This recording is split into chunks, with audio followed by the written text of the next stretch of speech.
When asked to picture a European car, what elements come to mind? The opulently sculpted curvature of a French automobile?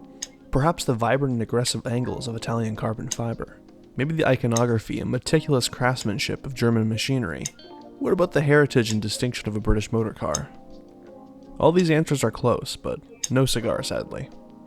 You'd be forgiven for thinking that all these qualities truly encapsulated what is the most European vehicle in Los Santos, but this title instead goes to the Maxwell Asbo.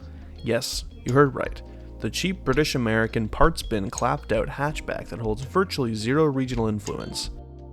Unlike other hatch cars throughout the decades, like the Class A Rhapsody or the BF Club, this thing was meant to die a quiet and unnoticed death, taking its solemn spot off the production line as a cheap economy hatch to serve a small family until his inevitable fate as a teenager's 2-in-1 boombox and pretend tuner car. But this one is unscathed, still very much alive, and it's here. In competition with Japanese and German hot hatches, Maxwell decided on sheer volume instead of quality when it came to production. But the proof is in the pudding, or cheap plastic interior with this one. But this is precisely what makes the Asbo a more successful car than the Asea.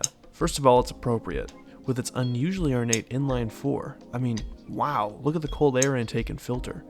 And is that a brace bar? Anyways, it's properly compact and was actually built for the environment it was marketed in.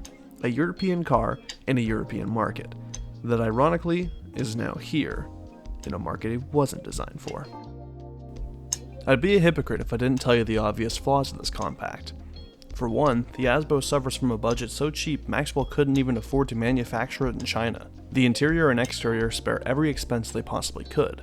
Door handles? How about door latches instead? The bigger wheel means the less we need to worry about tires.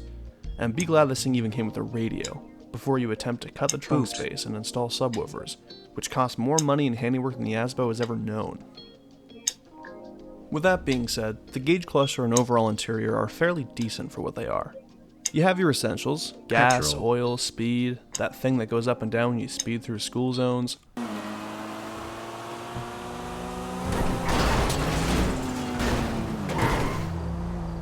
On a separate note, the car comes weirdly accustomed to American standards. I mean, the measurement is in miles per hour, and the driver's seat is on the correct side of the car. Sort of strange that this happens. Given the culture shock, there isn't much in the relatability department for the Asbo, at least here. But I can imagine the European demographic is split between those who treat the Asbo as nothing more than an appliance, and those who believe that vandalizing everything they see is expression and culture. There is, however, something to say in the impressive longevity of the Asbo model, with this example reflecting the extinguished creativity of the late 90s with the flair of plastic bumpers and accents of the new millennia. Unafraid to reiterate the same formula, this car sold well enough to remain present on British motorways and backlots of grocery stores even 20 years afterwards, a statistic which couldn't be mirrored by many of the cars from that era. So what's this European assortment of plastic feel like on American roads? Honestly, fine. It's resoundingly okay. The only thing remotely worth consideration is its fondness of torque steer, so as long as you aren't stamping on the accelerator like the cigarette you're hiding from your mom, you should be fine. The handling is fairly good and even playful feeling at times. It's no wonder people who bought these things gave them to their kids. I mean, it's like a forklift with doors, but smaller, or at least feels like it's a park.